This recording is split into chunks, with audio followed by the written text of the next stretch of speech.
আপনি কি জানেন ভবিষ্যতের গাড়ি, মোবাইল এমনকি রকেট পর্যন্ত বদলে দিতে চলেছে এক নতুন ব্যাটারি প্রযুক্তি? হ্যাঁ, আমরা কথা বলছি সলিড স্টেট ব্যাটারি নিয়ে। আজকের এই ভিডিওতে আমরা জানব এই প্রযুক্তি কি, কে এটি প্রথম আবিষ্কার করেছিলেন, 2025-এ কি নতুন এসেছে এবং কিভাবে এটি আমাদের ভবিষ্যৎ বদলে দিতে চলেছে।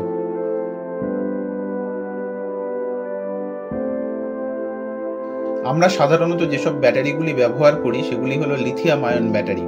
সেগুলির মধ্যে তরল ইলেকট্রোলাইট থাকে যা চার্জ বয়ে নিয়ে যায়, কিন্তু সলিড স্টেট ব্যাটারিতে এই তরলটির বদলে থাকে এক ধরনের কঠিন ইলেকট্রোলাইট।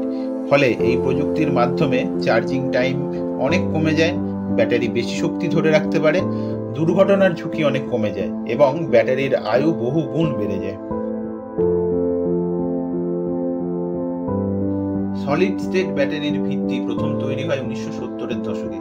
জার্মান বিজ্ঞানী মাইকেল আরমান্ড ও আমেরিকান গবেষক জন বি গুডএনাফ এই প্রযুক্তির প্রাথমিক ভিত্তি স্থাপন করেন।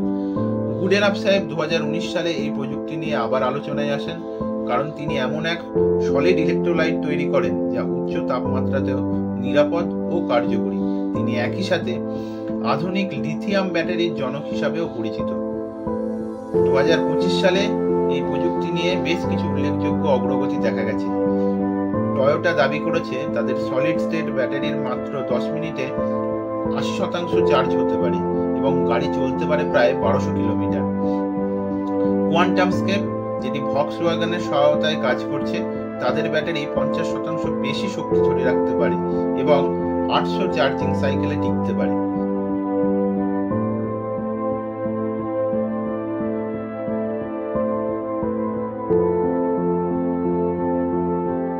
স্যামসাং বানিয়েছে ন্যানোলিথিয়াম স্তরযুক্ত সলিড ব্যাটারি, যা প্রচলিত ব্যাটারির তুলনায় 5 গুণ বেশি স্থায়িত্বশীল।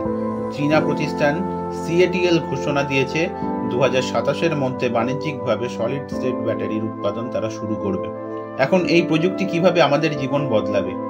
এই ব্যাটারির সবচেয়ে বড় প্রভাব পড়বে ইলেকট্রিক যানবাহনের ক্ষেত্রে। ইভির ক্ষেত্রে চার্জিং স্টেশন বা রেঞ্জ অ্যাংজাইটি থাকবে না। মোবাইল ফোন 5 দিন ব্যাটারির চার্জ ছাড়াই চলবে। ল্যাপটপ ও ড্রোনের ব্যাটারির লাইফ দ্বিগুণ হবে।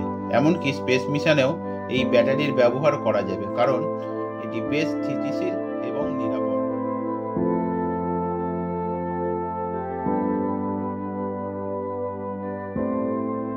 তবে এখনো এই প্রযুক্তির বেশ কিছু সীমাবদ্ধতা রয়েছে, যেমন উৎপাদন খরচ এখনো অনেক বেশি। বড় পরিমাণে উৎপাদনের প্রযুক্তি সম্পূর্ণভাবে তৈরি হয়নি। কিছু ধরনের সলিড ইলেকট্রোলাইট এখনো ততটা টেকসই নয়। বিশেষজ্ঞরা বলছেন 2027 থেকে 2029 সালের মধ্যে বাজারে বড় আকারে সলিড স্টেট ব্যাটারি দেখা যেতে পারে।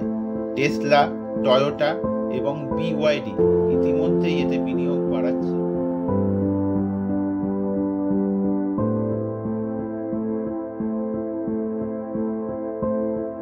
সলিড স্টেট ব্যাটারি শুধু একটি ব্যাটারি নয়, এটি ভবিষ্যতের শক্তি ব্যবস্থার মেরুদণ্ড হয়ে উঠতে চলেছে।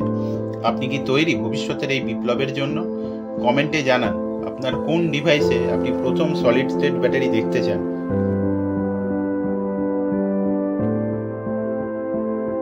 ভিডিওটি ভালো লাগলে লাইক দিন, শেয়ার করুন আর নাস্তিক চ্যানেলটি অবশ্যই সাবস্ক্রাইব করে নিন।